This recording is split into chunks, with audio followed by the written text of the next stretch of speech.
kamu kemana aja? Aku rindu. Jangan rindu, berat. Kamu nggak akan kuat. Biar aku aja.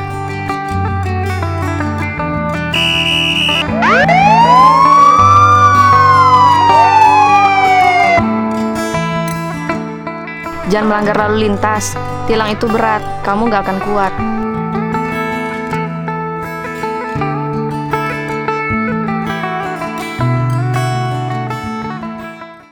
Nah Pak, sebenarnya kenapa sih Pak masyarakat itu harus memiliki SIM? Apakah ada hubungannya misalnya nih Pak terjadi laka lantas? Apakah SIM itu bisa menjadi identitas gitu? Oh jadi gini, kalau urgensi kenapa orang harus punya SIM itu sudah diubah. Jadi itu kalau kita bandingkan ya, untuk bisa mengemudikan kendaraan, orang wajib memiliki SIM. Untuk kendaraan bisa berjalan di jalan raya, orang wajib memiliki STNK. Nah, jadi dua ini bisa kita katakan sebagai dasar orang bisa mengemudikan kendaraan. Nah, SIM ini itu menilai kompetensi dari seseorang, dia patut atau layak untuk bisa mengemudikan kendaraan atau tidak. Nah, makanya di sini penting sekali. Nah, contoh tadi Pak, pas masalah perkara kecelakaan ya.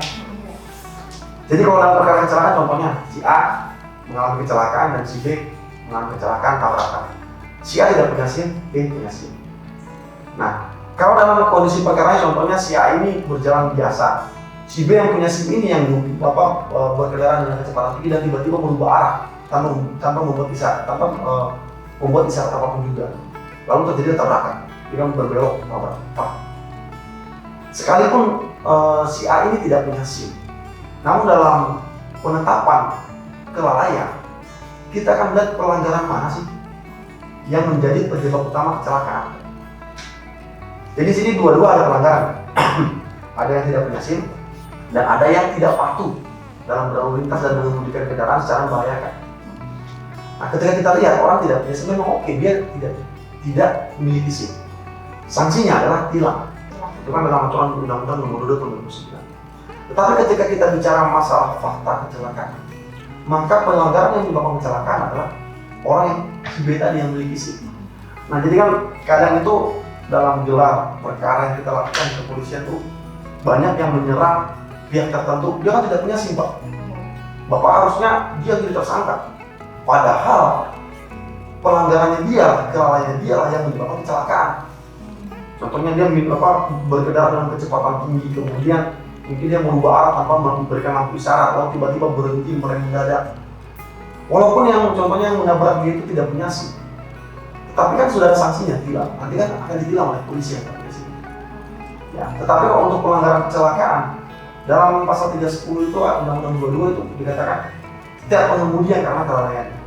Berarti kelalaian pengemudi lah yang menjadi dasar menetapkan ini dia tersangka, dia yang salah. Nah itu Pak. Jadi Pak, kalau seandainya ada orang yang tidak punya SIM tadi kecelakaan, Pak. Nah, apakah mereka ditilang lagi nanti Pak? Jadi kalau contohnya kalau posisinya dia sebagai tersangka, itu kita kan ada namanya DBS Individu, sebuah perbuatan yang sudah mendapatkan putusan hukuman tetap itu tidak boleh diperkarakan lagi. Nah, kalau seandainya dalam perkara kecelakaan lalu lintas yang tidak punya SIM itu adalah tersangkanya. Nah, tersangka ini kan sudah akan melakukan proses hukum sampai kepada putusan pengadilan nanti, putusan yang inkrah. Jadi kalau contohnya sudah mendapat putusan yang inkrah, dia tidak bisa ditilang lagi karena pelanggarannya dia sudah dihukum oleh negara melalui putusan hakim tadi. Nanti kalau contohnya ditilang lagi kan kasihan. Jadi mereka sudah di penjara, masih ditilang lagi gitu. Ibarat pepatah itu sudah jatuh tiba takut Pak ya. Dan itu kan ibarat kata itu juga melanggar hukum kita. Nah, kecuali kalau posisinya tadi seperti perkara yang saya tadi jelaskan pertama, si A nggak punya SIM, si B punya SIM. Tetapi waktu terjadi kecelakaan, si B inilah yang kecepatan tinggi dan tiba-tiba berbelok lalu tabrakan dengan si A yang tidak punya SIM. Maka si A itu nanti akan mendapat hukuman, dia ditilang karena tidak punya SIM. Tetapi kalau si B yang tidak punya SIM, maka dia cukup proses hukumnya saja. Ya, gitu Pak. Kalau untuk tersangkanya anak di bawah umur Pak. Ini yang bagaimana proses hukumnya Pak? Oke, jadi untuk di negara kita sejak ada sistem peradilan anak ya, undang-undang tentang peradilan anak, semua anak di bawah umur itu yang melakukan tindak pidana itu wajib dilakukan diversi dulu. Diversi itu seperti mediasi antara kedua belah pihak. Nanti hasil mediasi itu akan diajukan ke pengadilan untuk mendapatkan penetapan dari hakim menjadi putusan untuk permasalahan itu. Nah, termasuk juga di kecelakaan. Jadi untuk anak-anak di bawah umur yang menjadi tersangka, kita akan bekerjasama dengan Bapas untuk melakukan diversi anak. Nah, nanti hasil diversi anak itulah yang akan kita ajukan kepada pengadilan untuk ditetapkan sebagai putusan terhadap perkara tersebut. Kalau diversi itu tidak berhasil, apakah lanjut hukum Pak? Nah, kalau contohnya diversinya itu tidak berhasil, ya kita mau tidak mau harus melanjutkan proses perkaranya. Tetap lanjut Pak? Tetap lanjut, karena itu kan tergantung pihak yang terlibat. Nah, memang itu kan bisa dianggap sebagai salah satu fasilitas hukum yang disediakan oleh negara. Tetapi kalau itu contohnya tidak bisa menyelesaikan masalah, maka ultimatum remedium, maka penegakan hukumlah yang akan dilakukan sebagai upaya terakhir. Nah itu kalau tidak berhasil. Jikalau berhasil Pak, kemudian terjadi lagi kecelakaan di kemudian hari, tapi jangan sampai ya. Ya. Apakah tetap dilakukan diversi lagi Pak? Nah gini, jadi nanti kalau untuk dalam sebuah perkara kecelakaan di mana seorang anak itu melakukan perbuatan berulang sebagai tersangka, nah kita nanti akan minta pertimbangan dari Bapas. Jadi kita akan melakukan gelar Bapas, ini kira-kira pantas nggak anak ini untuk didiversikan lagi. Tapi pada dasarnya kita akan selalu mengutamakan diversi selama pihak-pihak itu menghendaki permasalahan yang diselesaikan secara diversi anak, kita akan menggunakan penyelesaian itu untuk anak di bawah umur, karena anak-anak ini kan ya kita kan pernah anak-anak lah ya, kita pernah remaja, masih mencari jati diri, mungkin kepribadian juga belum terbentuk dengan baik. Nah, kalau mereka harus menjalani hukuman penjara itu sangat kasihan. Nanti mungkin malah hukum itu yang hendak merubah orang jahat jadi baik, justru orang baik berubah jadi jahat. Nah ini harus kita pertimbangkan dengan baik. Ya. Nah Pak, untuk kasus laka lantas di Kukar ini sebenarnya apa sih Pak yang paling banyak Pak? Kalau perkara kecelakaan ini, pertama kalau untuk jenis kendaraan itu lebih banyak pada sepeda motor. Sepeda motor. Kemudian untuk usia itu lebih ke usia 20 sampai dengan 35. Jadi masih usia produktif ya. Kemudian rata-rata kecelakaannya itu banyak terjadi pada sore sampai malam hari. Itu yang cukup unik dari wilayah Kukar. Jadi bahkan sore itu malah cukup banyak ya sore. Karena kalau kita kaji dari Satuan Polres Kukar, kan banyak orang yang bekerja tidak di area tempat tinggalnya. Contohnya saya tinggal di Tenggarong, saya kerja di Samarinda, atau sebaliknya. Orang Samarinda kerja mungkin di perusahaan-perusahaan yang ada di wilayah Tenggarong, atau di wilayah Tenggarong Seberang, atau di wilayah Loku. Nah itu perjalanan pulang perginya itu dalam kondisi lelah mungkin tidak, atau mungkin pengen buru-buru pulang, akhirnya terjadilah kecelakaan di jalan. Nah, kira-kira begitu. Seperti yang kita ketahui Pak, wilayah Kukar ini kan sangat-sangat luas Pak ya. Bagaimana sih penanganan jikalau ada terjadi kecelakaan di daerah yang cukup jauh dari Tenggarong ya Pak ya, misalnya di Samboja atau juga di Muarajo, bagaimana itu Pak penanganannya Pak?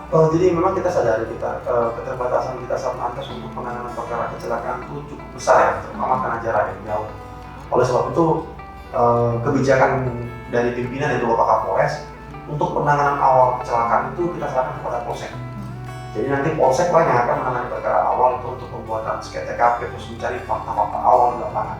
Karena kalau menurut kita dari Tenggarong Satlantas datang menjadi kita tuh, contohnya kalau kecelakaan di Samboja aja, itu perjalanan itu hampir 3 jam ke sana.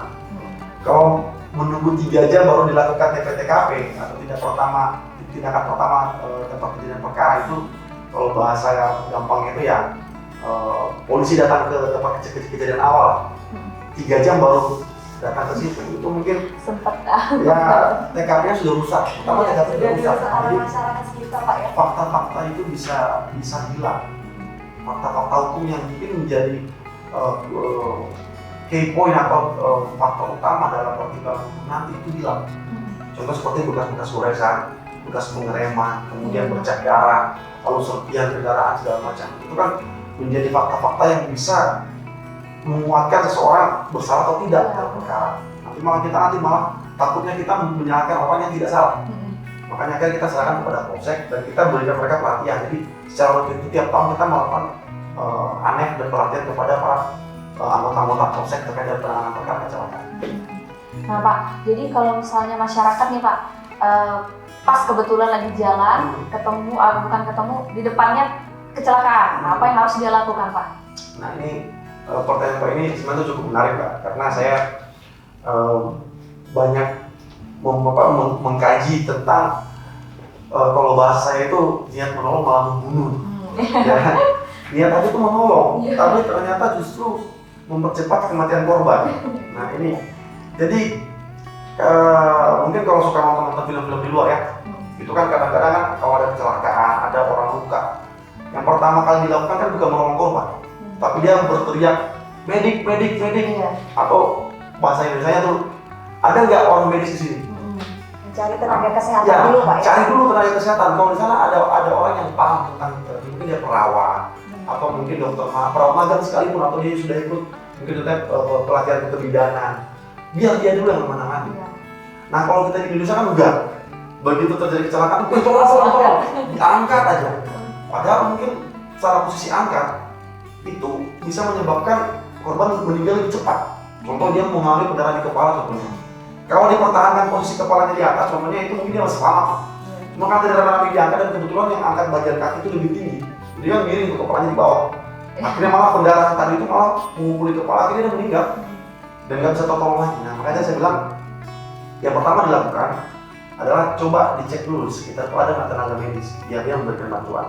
Mungkin yang paling perlu itu kalau contohnya ada kendaraan menimpa, itu silakan disingkirkan dengan cepat. Tapi kalau merubah posisi korban, coba. Dan kalau tidak terpaksa, lebih bagus jangan. Atau kalau contohnya apa, coba belajar masalah PPGD, penanganan pertama gawat darurat. Itu kan sekarang kan Google kan penuh dengan informasi lah ya. Jadi bisa cek atau nggak di YouTube bagaimana sih menolong korban yang mungkin mengalami pendarahan di kepala atau mungkin hidungnya keluar darah segala macam. Kita polisi pun tidak memiliki kemampuan di situ secara khusus ya. Tapi memang kita mendapatkan pelatihan. Jadi kita suka bekerjasama dengan rumah sakit akan memberikan pelatihan PPGD kepada anggota-anggota kita. Ya. Terkait kecelakaan out control Pak OC ya. Masyarakat ini sering membuat laporan polisi di kantor lantas untuk mendapatkan klaim asuransi. Nah seperti BPJS, ya itu bagaimana itu Pak? Bisa dijelaskan sedikit? Ini sebenarnya ya sebuah dilema ya buat kita Pak ya. Itu jadi sebuah tantangan untuk kita ke depan. Jadi kan ada sebuah pergeseran paradigma yang cukup lucu gitu loh. Seakan-akan dalam kecelakaan itu tuh polisi itulah tugas apa yang mengeluarkan asuransi. Jadi kalau contohnya ada kecelakaan, masyarakat mudah kantor polisi aja minta asuransi. Padahal secara hakikatnya polisi itu kan terutama dalam kecelakaan lalu lintas itu kewajibannya adalah memberikan keadilan, menegakkan hukum kepada pihak-pihak yang berperkara. Kalau Anda merasa dirugikan, datang ke kantor polisi, laporkan. Saya mengalami kecelakaan Pak, saya mengalami patah di kanan di tangan saya, pelakunya ini. Nah, bukan datang ke polisi itu minta asuransi. Nah ini harus diubah paradigmanya itu. Tapi memang kalau secara ketentuan, kita punya MOU dengan BPJS dan pihak jasara harja. MOU tersebut mengatakan bahwa asuransi itu dikeluarkan berdasarkan laporan polisi dari kepolisian. Karena laporan polisi itu menjadi bukti nyata bahwa benar pernah terjadi kecelakaan. Nah, cuma nanti akhirnya masyarakat kadang-kadang terjebak dengan itu. Jadi contohnya dia jatuh sendiri. Dia datang ke polisi, Pak saya minta laporan polisi. Nah, laporan polisi ini itu harus diproses. Karena kita akan diminta pertanggungjawaban oleh pengawas penyidik, kemudian ya sistem pengawasan di internal kita. Ini RP contohnya RP nomor 8 tahun bulan Februari. Ini bagaimana kamu selesaikan? Nah untuk sampai saat ini kecelakaan itu kan masih delik pidana murni, bukan delik aduan. Jadi kan kadang itu salah paham ketika masyarakat mengatakan Pak laporan saya cabut. Laporan kecelakaan itu tidak bisa dicabut karena dia bukan delik aduan. Penyelesaian perkara kecelakaan itu hanya bisa ada dua, putusan pengadilan atau dihentikan. Nah sementara dihentikannya perkara ini itu hanya bisa dilakukan contohnya apabila tersangka meninggal dunia, tidak terbukti tidak pidana, lalu kemudian dia kadaluarsa. Hanya 3 ini, atau dihentikan oleh hukum dengan alasan tertentu, dengan aturan tertentu. Hanya alasan ini yang bisa. Nah, contoh gini sekarang, saya contohnya jalan-jalan kecepatan tinggi, terus kemudian jatuh, nabrak, motor saya rusak. Itu kalau secara aturan hukum, dia itu melakukan kelalaian. Karena kenapa? Memang pada saat itu tidak ada orang ditabrak. Tapi itu kan kenapa dia bisa sampai jatuh kan berarti kan dia melakukan sebuah kelalaian yang dilakukan. Dan itu mungkin di suatu hari nanti itu akan menimbulkan korban. Makanya undang-undang itu tidak mengatur bahwa orang yang jatuh sendiri itu tidak boleh dihukum. Undang-undang itu mengatakan setiap pengemudi yang karena kelalaiannya menyebabkan kecelakaan lalu lintas. Siapa saja? Nah, siapa aja. Ya, nah contohnya kalau jatuh sendiri itu Mbak, kerusakan pada motornya dia itu dianggap sebagai kerugian materi. Ancaman pidananya itu 1 tahun. 310 ayat 1. Nah, memang kalau luka untuk dirinya itu tidak dihitung sebagai kerugian, tidak dihitung sebagai dampak karena itu kan dirinya sendiri. Tetapi terhadap kendaraannya, terhadap contohnya fasilitas umum di sekitarnya, mungkin mobil, nabrak pagar pembatas jalan, itu kan fasilitas negara, dia harus mengganti kerugian. Nah, nanti dihitung sebagai kerugian materi. Gitu. Jadi pertama, polisi bukan tempat kantor polisi, bukan tempat mengklaim asuransi. Ini tolong dihilangkan ya. Jadi kalau mau asuransi itu ke jasa raja, ke kantor jasa raja, atau ke kantor BPJS. Yang kantor polisi itu tidak punya kewenangan untuk membuat asuransi. Kita hanya kewenangan kita adalah menegakkan hukum, memberikan keadilan kepada masyarakat. Jadi Pak, seandainya ada lagi kejadian seperti ini, nah kira-kira apa solusi dari Satlantas Kulkar sendiri? Yang solusi dari kita itu silakan mungkin ke jasa raja atau BPJS.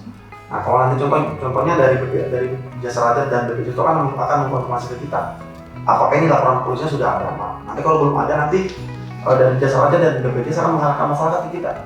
Silakan membuat laporan polisi ke kantor polisi. Kita akan jelaskan apabila ini laporan polisi terbit, ini pasti akan jadi perkara. Ya karena bila perkaranya tidak diproses, tidak dilaksanakan sudah apa aturan hukum yang ada, itu akan menjadi tunggakan dan itu akan menjadi sebuah kelalaian daripada kepolisian dalam menyelesaikan perkara tadi. Nah jadi silakan dipertimbangkan gitu, dipertimbangkan ini bagaimana. Nah apakah perlu untuk mengkrat, contohnya kemarin ada satu tuh dia mengemudikan kendaraan lalu seorang ayah membonceng anaknya. Ini kejadian baru di Samboja kemarin. Lalu terjadi laka tunggal, sang ayah meninggal, anaknya luka. Lalu kemudian pihak keluarga datang ke kita, ketemu dengan penyidik dan ketemu dengan saya juga. Kita menjelaskan, kita terima setiap laporan pasti kita terima. Kepolisian wajib menerima setiap pengaduan dan laporan dari masyarakat. Itu sudah aturan undang-undang. Jadi ketika itu saya jelaskan, nanti ini saya mohon maaf, almarhum ayahnya saya harus jadikan tersangka secara hukum. Walaupun nanti akan saya SP3, saya hentikan karena tersangka meninggal dunia. Tetapi saya minta izin dari pihak keluarga dulu. Karena kan yang membuat laporan istrinya sendiri, korbannya kan anak, untuk mendapatkan klaim BPJS. Untuk apa? Itu untuk mendapatkan asuransi tadi. Dan ternyata dari pihak keluarga tidak masalah, nggak apa-apa Pak, kita sudah ikhlas. Oke, nanti kan saya harus meminta keterangan anak. Kalau dia sudah cukup, nanti didampingi oleh bapak, saya minta keterangannya, terus saksi di sekitar juga. Nah, apabila masyarakat menerima proses hukum itu, kita tidak masalah. Cuma ada juga gitu Pak ya, daripada saya diproses secara hukum begitu, padahal motor saya juga Pak. Iya. Udah nggak usah deh Pak, nanti untuk masalah biaya kesehatan biar saya urus sendiri. Ya itu yang memang problematika yang sedang kita banyak diskusikan dengan BPJS dan jasa raja itu tadi. Baik, terkait beberapa waktu kemarin terjadi kecelakaan lalu lintas banyak sih Pak, tapi kemudian viral. Nah kemudian Pak Gulo nih sebagai Kasatlantas Kulkar tentunya ya, langkah-langkah apa aja sih Pak yang sudah Bapak lakukan kepada untuk mengurangi angka kecelakaan tersebut? Ya jadi yang pertama masalah viral itu Mbak ya. Jadi sekarang ini pun kita Satlantas itu sangat memonitor namanya media sosial, pertama untuk info kecelakaan. Contoh tadi ada mobil terbalik ya. di jalur 2 ya, jalur 2 tadi. Itu begitu up di medsos, kebetulan saya mengikuti beberapa media sosial wilayah Kulkar. Saya langsung segera mengontak anggota terdekat dan itu tidak sampai 10 menit lah. anggota kita bisa sampai ke TKP dan segera memberikan pertolongan. Nah, jadi peran media sosial pun sangat krusial. Kayak kita bikin Dilan ini kan, dialog lalu lintas ini juga kan, karena kita mengetahui peran dari media sosial sangat penting dalam menunjang pelaksanaan tugas-tugas kepolisian.